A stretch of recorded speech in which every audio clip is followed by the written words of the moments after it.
এই ইলিশ দেওয়াকে কেন্দ্র করে এই সরকারের উপরে আস্থার জায়গাটা নষ্ট হচ্ছে, সংকট তৈরি হচ্ছে, ক্ষুদ্র থেকে বৃহত্তের সৃষ্টি হয়। সুতরাং এই ক্ষুদ্র ক্ষুদ্র যে সংকট, এই সংকটের মাধ্যমে ভবিষ্যতে যে কি হবে আমি জানি না। আমরা ডিএমপি কমিশনারের সাথে সাক্ষাৎ করেছি, আমরা স্বরাষ্ট্র উপদেষ্টার সাথে সাক্ষাৎ করেছি। সবার সাথে সাক্ষাতের ভিত্তিতে আমরা যে তথ্য পেয়েছি সেটি হলো যে 90% শেখ হাসিনার পুলিশ, যে কারণে কিন্তু আমি আমার শুরুর বক্তব্যে বলেছি শেখ হাসিনা বিদায় নিয়েছে কিন্তু শেখ হাসিনা পুলিশের মধ্যে রয়ে গেছে। যে নিউজ কিন্তু হয়েছে বিবিসিতেই যে এরকম অলস প্রশাসন দিয়ে ইউনূস সরকার কিভাবে সামনে অগ্রসর হবে। সাগর ভাই দেখেন, এই সরকারের একজন উপদেষ্টা ফরিদা আক্তার আমার খুবই ক্লোজ, তার হাতের রান্না পর্যন্ত আমি খেয়েছি। তার মানে বুঝতেই পারছেন যে ফরিদা আক্তার আপা কতটুকু আমাদের ক্লোজ।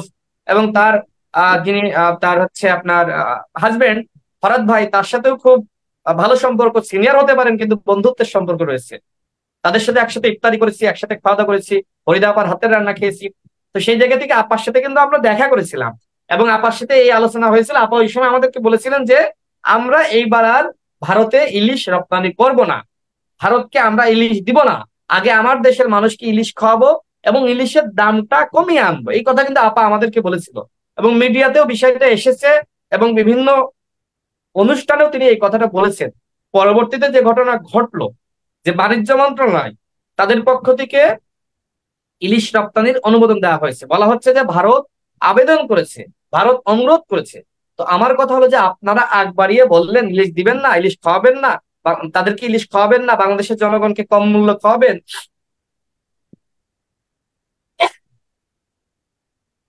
দুঃখিত, বাংলাদেশের জনগণকে কম দামে ইলিশ খাওয়াবেন, তাহলে আপনারা কেন হঠাৎ করে আবার আপনারা ইলিশ দেওয়ার সিদ্ধান্ত নিলেন? এটি কি প্রধান উপদেষ্টার সাথে আলোচনা না করেই কি বাণিজ্য মন্ত্রণালয় সিদ্ধান্ত নিয়ে নিল? ফরিদা আপার সাথে আলোচনা না করে কি সিদ্ধান্ত নিল? না, এটি অন্তর্বর্তীকালীন সরকার সিদ্ধান্ত নিয়েছে এবং এই সিদ্ধান্তের মধ্যে ফরিদা আপা নিজেও আছে। আমি মনে করি ফরিদা আপা ভুল করেছে আবেগের বশে। তিনি যে রুচিকর যে বক্তব্য জনগণ গ্রহণ করতে চায়, শুনতে চায়, সেই বক্তব্য দিয়েছিলেন, কিন্তু বক্তব্য থেকে তাকে সরে যেতে হয়েছে। এটি আসলে এক ধরনের আপার জন্য লজ্জাজনক এবং অসম্মানের। আপা এই বক্তব্য দিয়েছিলেন, আমি মনে করি তার উপর শ্রদ্ধা রেখে অন্তর্বর্তীকালীন সরকারের উচিত ছিল এইবার অন্তত ইলিশ রপ্তানি না করা, ইলিশ বা উপহার না দেওয়া। রপ্তানি করা মানে কি, আপনি এখন তো উপহার দিচ্ছেন, ভারত চাচ্ছে, অনুরোধ করছে, তো ভারতের জন্য এই যে আপনার আপনার 3000 টন ইলিশ তারা কিনবে, এটি তাদের জন্য কোনো ব্যাপার? এটি তো এক প্রকার উপহার। আগে তো আওয়ামী লীগ সরকার এত সময় মিলেও তো 5000 টন তারা দেয়নি, আপনি একবারে এসেই 3000 টন দিচ্ছেন, এটি তো জনগণ ভালোভাবে নিচ্ছে না। অর্থাৎ এই সরকার শুরুতে এসে, বিশেষ করে অন্তর্বর্তীকালীন সরকারের প্রধান মাননীয় প্রধান উপদেষ্টা যে বক্তব্য দিয়েছিলেন যে বাংলাদেশ যদি অস্থিতিশীল হয় ভারতও অস্থিতিশীল হবে, এই বক্তব্য দিয়েছিলেন, বাংলাদেশের জনগণ ব্যাপকভাবে গ্রহণ করেছিল।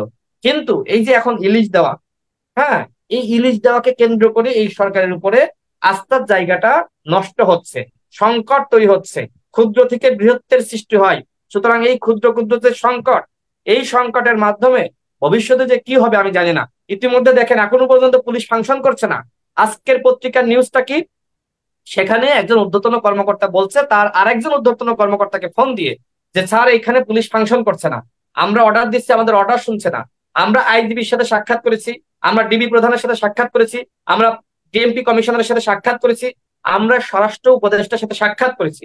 সবার সাথে সাক্ষাতের ভিত্তিতে আমরা যে তথ্য পেয়েছি সেটি হলো যে 90% শেখ হাসিনার পুলিশ, যে কারণে কিন্তু আমি আমার শুরুর বক্তব্যে বলেছি শেখ হাসিনা বিদায় নিয়েছে কিন্তু শেখ হাসিনা পুলিশের মধ্যে রয়ে গেছে। শেখ হাসিনা হয়তো ভারতে রয়েছে কিন্তু ফেসিবাদ কিন্তু সচিবালয়ে রয়ে গেছে। সেই জায়গা থেকে দেখেন পুলিশ ফাংশন করছে না, সচিবালয় ফাংশন করছে না।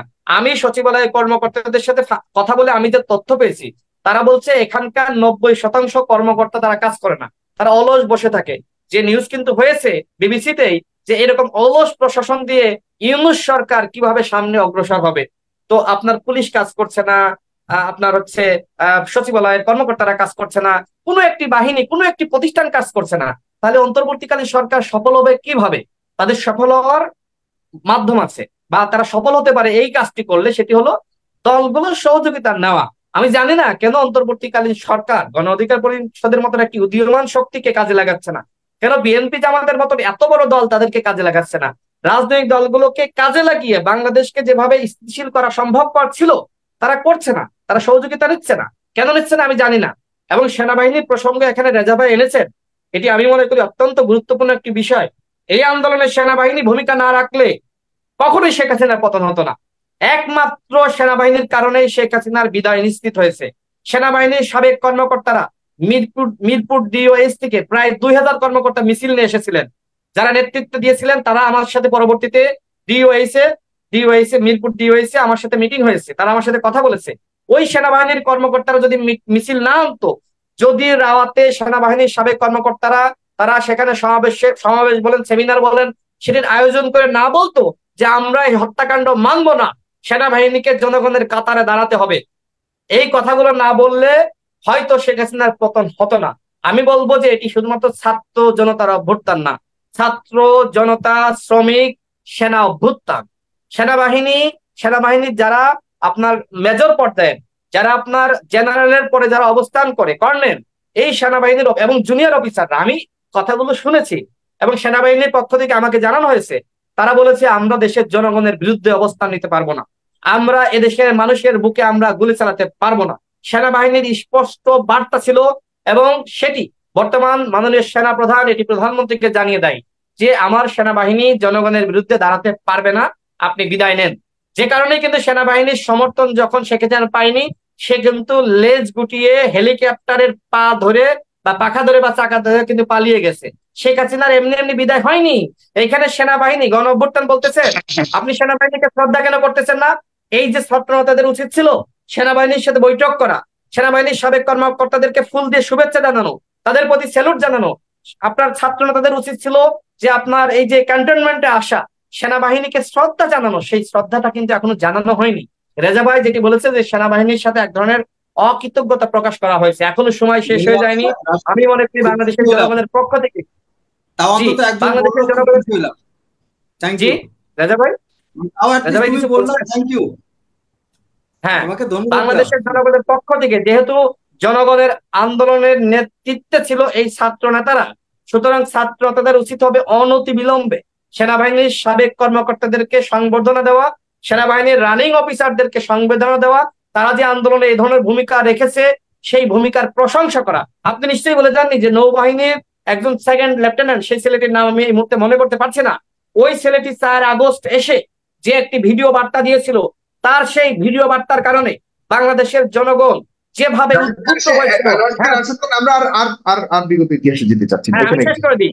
ওই যে সেনাবাহিনীর জুনিয়র অফিসার, তার তো ফাঁসিও যেত, শেখ হাসিনার পতন না হলে ফাঁসিতে যেত। এবং সেই সেনাবাহিনীর জুনিয়র অফিসার সামনে থেকে কিন্তু হাজারো সেনাবাহিনী বলেন, 3 বাহিনী বলেন, তাদের প্রতিনিধিত্ব করেছে। ওই ছেলেটিকে এখনো পর্যন্ত সম্মানিত করা হয়নি সাগর ভাই। ওই ছেলেটিকে সবার আগে সম্মানিত করা দরকার ছিল, একটি জায়গায় তাকে বসানো দরকার ছিল।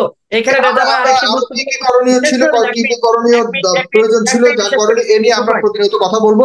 1 মিনিটে বেশি নিব না সাগর ভাই। সেটি হলো বলেছেন অনেক কথা বলেছেন, রাশিদ খান বলেছেন 1 মিনিট না বললে ফিনিশিংটা হবে না। 1 মিনিট সেটি হলো সর্বোচ্চ 20 সেকেন্ড সরকারে প্রায় যখন সমস্ত জায়গায় আন্দোলন শেষ হয়ে গেছে, প্রাইভেট বিশ্ববিদ্যালয়ের শিক্ষার্থীরা আন্দোলনটা শুরু করেছে। উপদেষ্টা যদি আপনি বানাতে হয়, সবার আগে প্রাইভেট বিশ্ববিদ্যালয়ের একজন নেতৃত্ব দানকারীকে উপদেষ্টা বানানো দরকার ছিল।